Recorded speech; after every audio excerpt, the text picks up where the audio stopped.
I am Samantha Donnelly, and I'm here to talk about a punk metal band formed in 1994 from outside of Toronto called Mr. Machete. My father, Brent Donnelly, is the band's drummer. His early dreams were to play drums in a rock band and tour the world. Now he runs concerts for rock bands and travels the world for work. My father, Brent Donnelly, is here to talk about his journey. Oh my Did I always god. want to be in a band? Yes, I always wanted to be in a band. Right from when I was a little child, I was playing music in our basement, singing Lionel Richie songs, and whatever song I could get on the radio. And then my dad was playing, and my grandpa was playing, and my mom was playing, and my uncles were playing. Everyone was in a band when I was growing up. What was it like being in a band? Well, it's the best thing ever. Such a rush when you get on stage. Everyone knows your songs, songs that you wrote, not songs that you're covering. We played all these other kind of bands as well, but we also wrote our own music.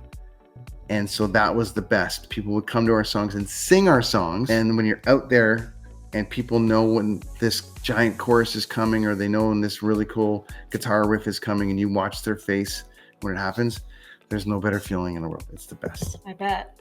How has music had an impact on your life? I listen to it every single day. Music is the only thing that brings everyone together in the world, no matter where you stand politically.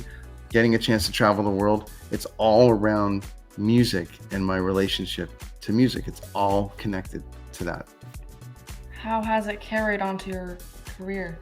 I am part of the team that runs concerts all over the world for millions of people. So it's drastically impacted my career. My whole career is music based. Everything that's happened in my life, career-wise, is because of my relationship to music and all the different branches on that tree that have created from it. And what exactly is your career? I run concerts for a living. I travel around the world, and I basically work with some of the biggest artists in the world. They have to call somebody. Well, they call my bosses and say, we want to go on tour, and this is how we want to do it. Once all that stuff is established, they hand it to me, and I put it all together. So I talk to their management team and their agents and their production managers and their tour managers and all the people that are involved with bringing the glue together.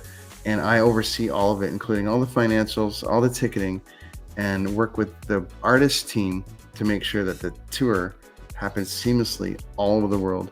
Everyone gets home safe, and they have the best experience that they can possibly have while they're on tour. What is your favorite memory of the band? My most favorite memory is the friendships, and obviously I've got two of my best friends out of that experience.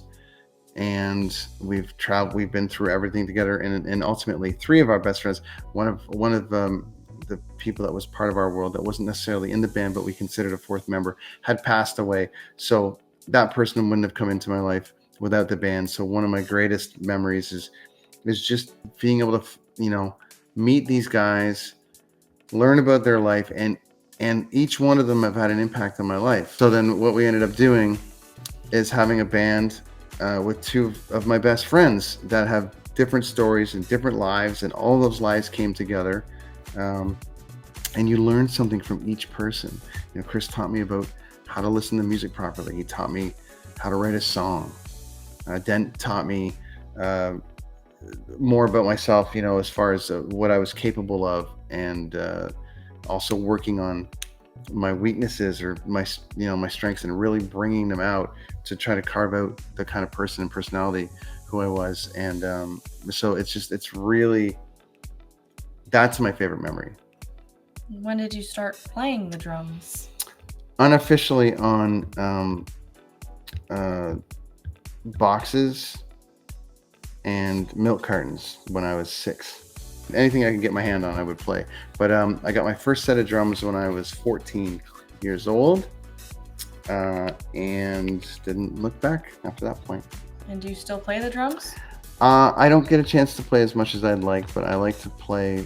Sometimes when I'm on tour around the world, I will try to find a studio or a rehearsal studio somewhere, and I'll just go in for an hour or two, and I'll bring my laptop and I'll play some songs, and just try to shake it out. And I have we have a little band with some friends here in Vancouver that every now and again we'll play, but right now we're down to every 10 years, it seems. So it's going to be a while again. How long did the band last for? We started in 1994 and we basically wrapped it up around 2000, so around 6 years. And then Chris and Dent went on to form another band that almost signed a record deal after that for about another 2.5 years with another band that I actually helped manage for a while. But then we all just decided to not be in a band or play music anymore. Do your own thing. Do our own thing. Yep. What are the other band members doing now? So Chris and all of his talent kept going forward, and he went from there to teaching, opening a music school, and then an art and comic book school. And he does art and comic books full time. He teaches kids. He's got his own comic book company called Machete Comics. Dent was always in film and TV editing, and he went on to edit a bunch of television shows, and is still actively an entrepreneur in that space, and still edits, and both guys are thriving and doing great. So life is good. Life is good. Mm-hmm.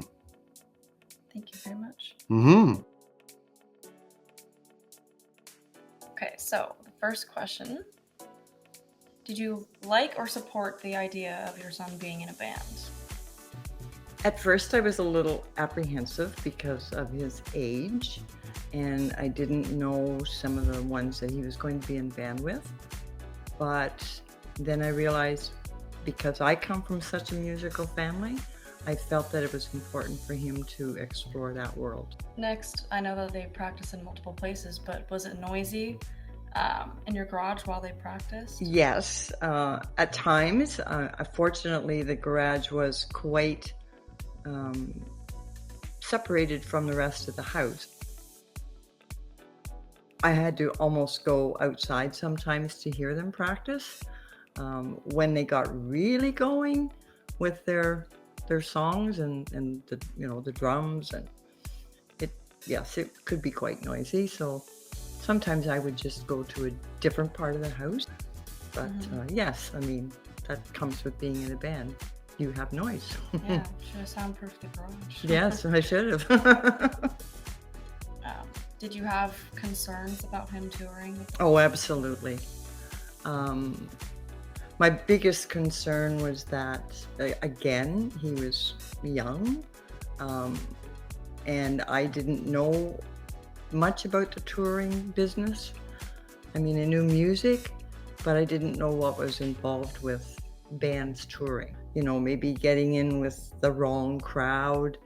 So yes, I definitely had concerns. I was excited for him, but I was always worried when I knew he was going on tour. How long were they gone for usually? It would vary. He'd be gone sometimes for a week or, just a few days. If they were playing, fairly local, there were times when he could be gone for a week or two, and I wasn't sure where he was or how he was.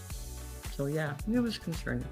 How do you think that his career has gone since the band?